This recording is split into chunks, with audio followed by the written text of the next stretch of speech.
কামিম ma'am, সবুজ এত late করে এসেছিস কেন? আমি ঘুরতে গেছিলাম।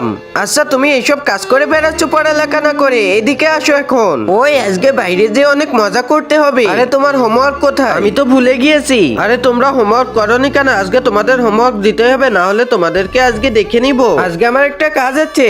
ম্যাম, কি হয়েছে? আজকে আমার ছুটি চাই। তুই ভালোভাবে পড়াশোনা করিস না, আর তোর কিসের ছুটি দিব আমি? আরে ম্যাম, আজকে আমি একটা গেম খেলবো, সেই জন্য। আরে এই গেম তো আমার ফেভারিট, আমাকে যেতেই হবে। তোকে যেতে হবে না, চুপচাপ বসে থাক। ম্যাম, আমাকে যদি না যেতে দেন তাহলে ভগবান আপনাকে ক্ষমা করবে না। বেটা সরি, আমি তো মজা করছিলাম। আচ্ছা, তুমি তোমার বন্ধুদের নিয়ে চলে যাও। ওই চলো চলো, আমি রেডি হয়ে গেছি, এখন চলে যেতে হবে। ওই দেখ, আমাদের ম্যাম ওইদিকে কোথায় যেন যাচ্ছে।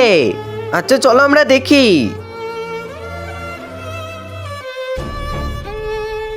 আরে ম্যাম, আপনি ওখানে কি করছেন?